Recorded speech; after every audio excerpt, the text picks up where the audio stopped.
A ver, creo que el día de hoy estamos metidos en un asunto muy importante y tiene que ver con lo que afecta a la política y además de todo a la impunidad a la impartición de justicia, que ustedes la tienen todos los días que manejar.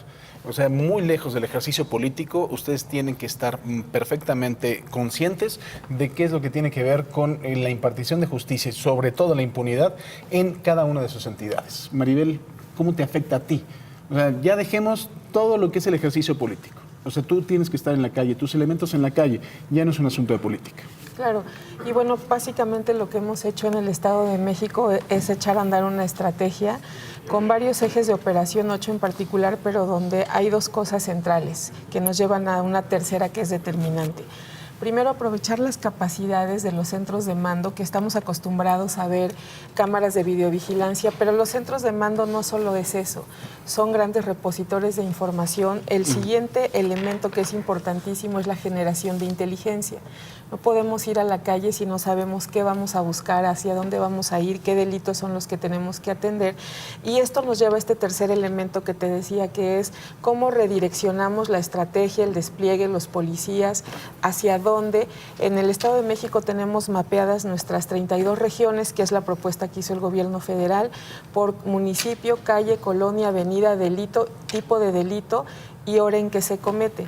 Y ahora sumando a la Guardia Nacional todo este despliegue que se ha sumado al Estado de México. ¿En qué sí hemos avanzado, Paco? Acabamos de conocer los resultados de ENVIPE, que nos reporta el año pasado, y tuvimos una disminución en cifra negra, que eso es importantísimo. Desde que la encuesta se levanta, el Estado de México había tenido, digamos, unas cifras poco alentadoras. Esta encuesta que se dio a conocer la semana pasada nos habla de una disminución menos del 2%, pero quiere decir que la gente empieza a denunciar más. También tuvimos un incremento en la confianza y en la percepción de la gente respecto de las autoridades o de la Policía Estatal en específico. Desde que se inició el levantamiento de esta encuesta, nunca habíamos pasado del 30 o menos por ciento. Ahora superamos el 40%. Entonces, todo esto te lo pongo en contexto porque tiene que ver con estar supervisando el trabajo en la calle, con estar utilizando todas las herramientas, en particular la inteligencia, y con que cada uno sepa qué tiene que hacer, a dónde tiene que ir y cuáles son los delitos que tenemos que enfrentar. A ver, Maribel y Beto y también César, desgraciadamente, y lo digo así de frente, lo estoy diciendo yo para no meter en problemas a mis amigos, pero hay veces que los E5 los utilizan los gobernadores como un asunto político. O sea, y está muy bonito el edificio y entonces está muy bien construido y mi cuate Miguel Mancera, el C5 era su gran orgullo y después Omar Fayad en Hidalgo también fue el C5 y en lugar de utilizarlo de verdad para eso, como una situación de inteligencia policíaca que ayude para ustedes para cumplir con sus objetivos, hay veces que se utiliza también como un estandarte político. Eso ayuda, no ayuda y hay veces que es complejo. Y yo fui el que lo dije, no lo dijeron ustedes. La idea de generar, pero un detalle importante de lo que comentaba Maribel, el secreto de todo esto es la articulación institucional. Esto es una cadena. La ciudadanía se molesta y tiene una crítica muy aguda en contra del ejercicio policial porque piensa que es el policía el que lleva todo el proceso. Pero es una cadena, ¿no? Entonces, policías, ministerios públicos y el aparato judicial y luego el sistema de readaptación o reinserción social. Entonces, si algo de eso no funciona, particularmente en las primeras 3 etapas, hay un grave conflicto. Lamentablemente, la opacidad que ha existido históricamente en esas áreas, pues no ha permitido determinar quién se equivoca, ¿no? Entonces, lo que quería aclarar. La idea de la tecnología en el tema de seguridad pública es la mejor idea que hay ahorita. ¿Aunque se politice? Es la mejor idea. Aunque se utilice, o se vendan espejitos, que sucede, la mejor idea en el tema de seguridad pública en México y en el mundo es el tema de la tecnología. Es lo que de alguna manera cada rincón del planeta va a terminar en una situación de carácter tecnológico en algunos años, probablemente algunas décadas. El que se adelante más rápido, por ejemplo, en China, en donde una comunidad de 129,000 habitantes tienes 20,000 cámaras, no necesitas policías en la calle. Entonces, ¿tanto así? Sí, esa es una cosa verdaderamente impresionante. Entonces, la aspiración que nosotros estamos generando en Quintana Roo es ese tema. Tiene razón en el sentido de que cuando se aventaron las palomas al vuelo con este tema y empezó se generaron varios procesos en donde había una excelente tecnología y una pésima operación en la calle. Entonces, ¿de qué te sirve estar viendo que el delincuente está en la calle si no tienes policías lo tienes filmado, o el nunca lo Estado? detuviste? O el Estado, que es un problema, César, que hemos vivido, ¿no? Maribel también. Si el Estado no tiene el control de la operación de un rincón en la entidad. Entonces, tú agarras y le hablas al policía municipal para que vaya a operar y te das un violín. Entonces, ¿de qué demonios te sirven tus cámaras? Entonces, ahí es donde empieza el desaliento, el sinsabor por parte de la ciudadanía, y requiere también un esquema, como dicen los americanos, de accountability, o sea, de fiscalización, sí, para revisar tu inversión versus tu reducción de incidencia delictiva, tu efectividad en las detenciones, porque lo que comenta Maribel es muy importante. Quienes estamos siendo ya mucho más eficientes de lo que éramos anteriormente, ahora resulta que pues tienes más delitos denunciados porque la gente ya tiene más confianza en el Ministerio Público, el caso de Chihuahua, todos nosotros. Entonces vas y se incrementan tus delitos y los opositores políticos al gobierno empiezan a criticar cuando realmente es un problema de eficiencia de una curva que va a subir y que va a bajar. Pero ahora sí estamos hablando de cosas reales y no, evidentemente, de una cifra negra enorme, ¿no? Entonces, yo insisto, es sumamente importante todo este proceso, pero sobre todo yo considero que la aspiración, no solamente en los estados donde ya existe, sino en el ámbito nacional, para mí es el tema tecnológico en el aspecto de la seguridad pública. Ahí es donde debe estar la inversión responsable. Ahora, César, tenemos toda la inversión, detenemos a los delincuentes, pero tenemos un sistema penal acusatorio, un sistema garantista, en donde el delincuente, pues la cadena de custodia de las pruebas, etcétera, cuesta mucho trabajo el primer respondiente, por ejemplo, poner a disposición, y después, ahorita estamos viendo, por ejemplo, el asunto de los 43, empiezan a salir personas, y hay veces que se critica al juez, ¿no? Y el juez tiene un sistema garantista que aplicar. Y también, pues bueno, para los fiscales esto es un reto. Sí, mira, en los temas de seguridad pública, retomando tu primera pregunta, el tema de los C5 parece ser una competencia entre los estados, a ver quién tiene un C3, un C4 y un C5, y ahora ya estamos pensando que no va a faltar el que salga y diga, tengo yo un C6. ¿Qué es el C6? ¿Qué le falta? A final de cuentas es exactamente lo mismo. A final de cuentas es exactamente lo mismo, nada más parece ser una competencia y una justificación para gastar más y más y más y más millones de pesos. La inversión en tecnología es la mejor apuesta que tenemos que hacer, pero tenemos que ser muy cuidadosos porque en el terreno de la seguridad pública hay demasiadas empresas que todos te ofrecen lo último en el mercado, y a la hora de la hora lo que aprovechas de esa inversión no va ligado al resultado. Hay estados que han gastado muchísimo dinero y sus índices de criminalidad han aumentado en vez de haberse reducido. Entonces tiene que darse lo que dice Capella, es decir, tiene que haber una inversión, pero tiene que estar ligada a una coordinación entre los diferentes actores del sistema de seguridad pública. Y en el tema de la aplicación de nuestro sistema de justicia penal, pues en efecto, necesitamos entrar al sistema de justicia penal, pero ya con reformas, ya con modificaciones reales. Siguen estando, por un lado, los puristas del sistema que alegan que debe haber todavía más garantías. Yo leía una columna el día de ayer donde aplaudían el hecho de que haya una reforma, o mejor dicho, una contradicción de tesis muy buena, por cierto, que ya permite evitar los amparos buscadores y la dilación en la tramitación de las carpetas de investigación. Pero en el comentario esta persona decía pues que ahora había que abolir, por ejemplo, el tema de la prisión preventiva oficiosa, ¿no? Y pues vamos otra vez con la misma discusión cuando realmente el problema lo tenemos actualmente nosotros en los estados. Hay que tomar en consideración una cosa. Desde que entró el sistema acusatorio, la violencia ha aumentado. Dejo sobre la mesa la pregunta, ¿hay alguna relación entre la entrada en vigor del sistema acusatorio y el resultado? ¿O no? Claro que la hay. La puerta giratoria, aunque digan que no existe, claro que existe la puerta giratoria, y es a lo que te estabas refiriendo, que se refería también Capella. Se llevan a cabo las detenciones, el juez ahora con la amplia facultad que tiene para poder controlar la detención, lo suelta con mucha facilidad, le echa la culpa al Ministerio Público, el Ministerio Público le echa la culpa al policía, y el único resultado es que las personas que antes portaban un AK-47 en las calles ahora están recuperando su libertad de inmediato. Ahora, pero aquí tenemos un problema grave. Mientras todo esto se está presentando, se presenta en los medios también, los responsables de la política de cada uno de los estados, estoy hablando de los gobernadores de Chihuahua, del Estado de México y de Quintana Roo, se voltean y dicen, Maribel, tú tienes la culpa.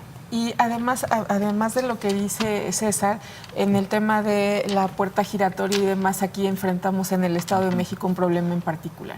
Por un lado, estamos luchando por desahogar el sistema penitenciario en el Estado de México, que tiene una sobrepoblación del más de 111%. y proponemos al Poder Judicial un sistema o un programa para preliberar personas privadas de la libertad con características específicas, pero por otro lado tenemos la prisión preventiva. Por ponerte un ejemplo, el Estado de México, el gobernador del Mazo recibió el sistema penitenciario con 24,000 personas privadas de la libertad. Al día de hoy, 2 años después, tenemos 29,000 personas privadas de la libertad. A diciembre voy a llegar con 30,000 personas privadas de la libertad.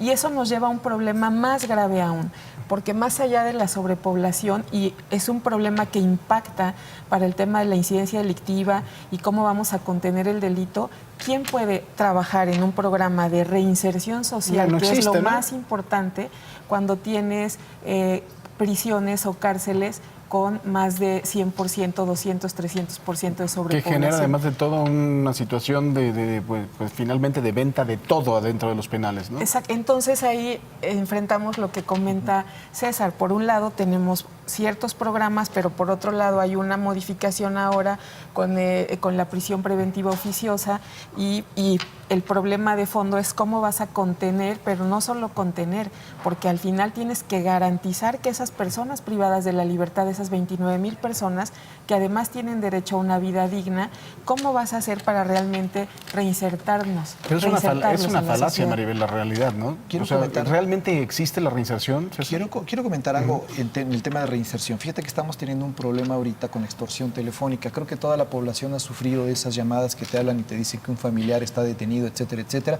y que no es otra cosa más que un engaño.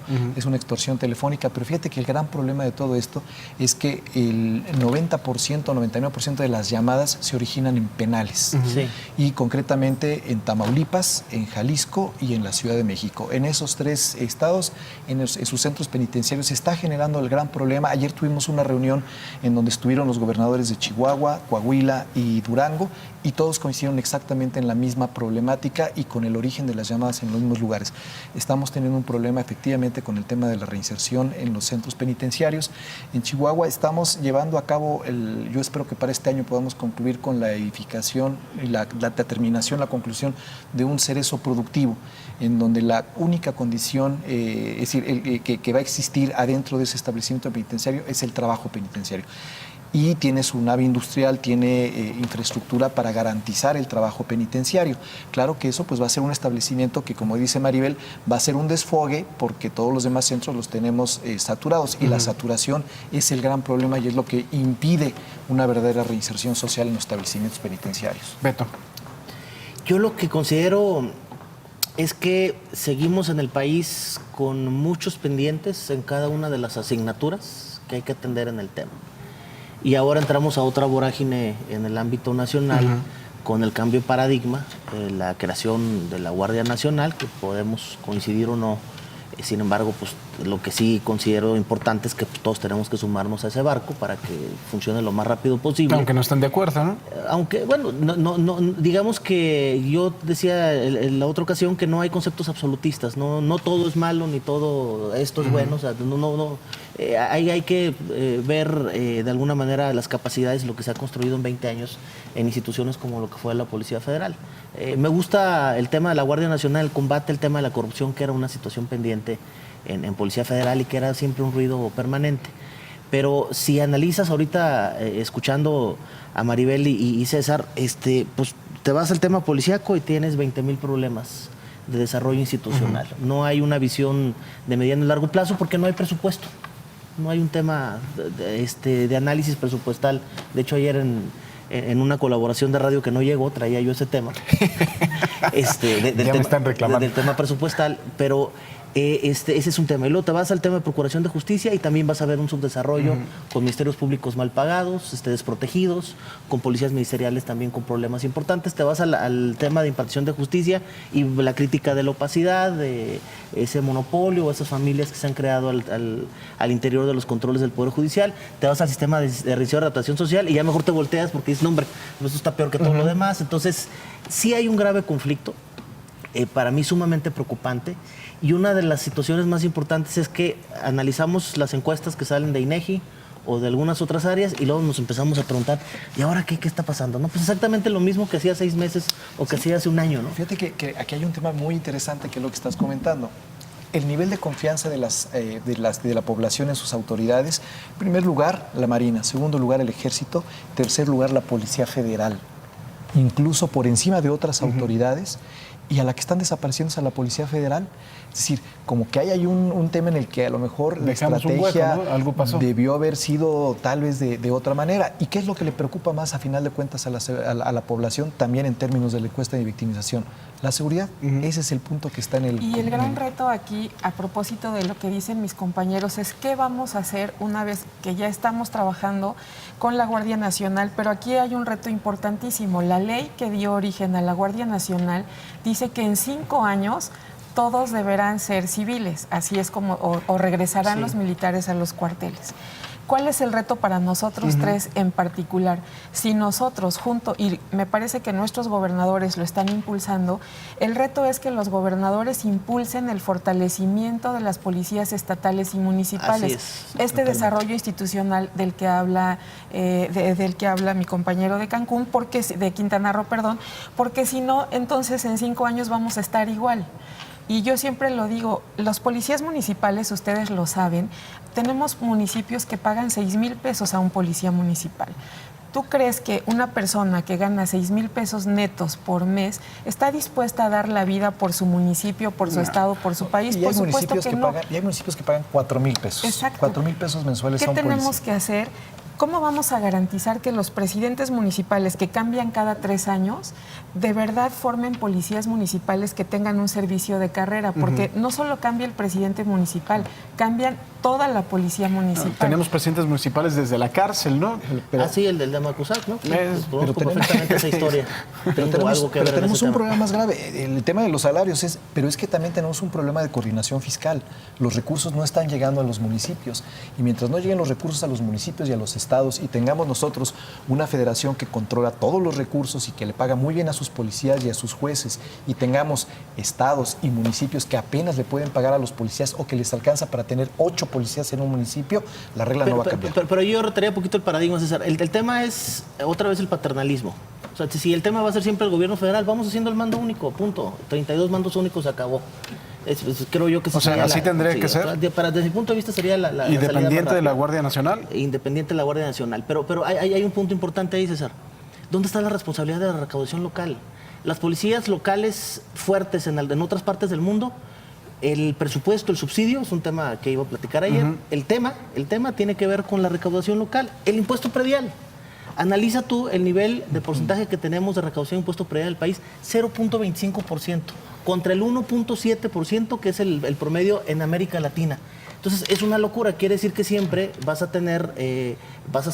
Policías pobres, ¿no? No. Nunca va a haber ayuntamientos con capacidad para hacerle frente a un fenómeno de esa naturaleza delictivo, pero sobre todo buscando la idea de desarrollar de manera adecuada a los policías, pagarles bien lo que realmente se merecen y que no estén evidentemente sujetos y vulnerables al crimen organizado. Yo estoy de acuerdo contigo en el tema del impuesto predial, pero también hay que tomar en consideración que hay estados, especialmente los del norte de la República, que por cada peso que generan de impuestos les regresan únicamente 20 centavos. Yo estoy de acuerdo contigo. Y 80 centavos se reparten los otros. Pero Y hay tiene estados que por cada peso que generan les regresan 4. Entonces, hay una disparidad muy compleja. Pero es un asunto también de la propia discusión del gobernador del Estado con la Cámara de Diputados y con el gobierno en turno. Creo que es la supervisión de cómo se ejercen los recursos, que es el gran tema históricamente que por lo menos a nosotros nos ha tocado vivir por muchísimos años.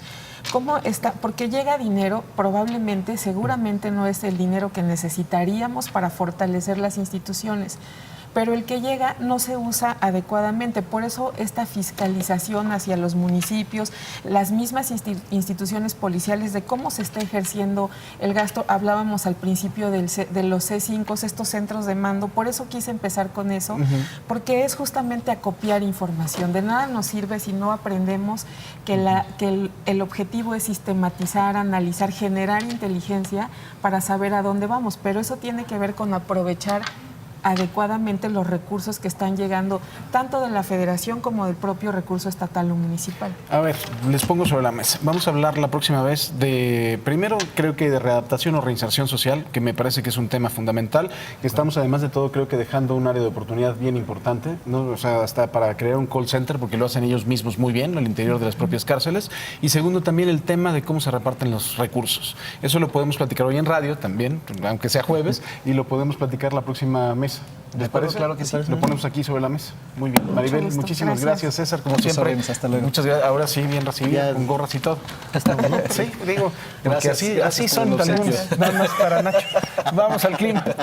Imagen Noticias con Francisco Sea, lunes a viernes, 5:50 AM. Participa en Imagen Televisión.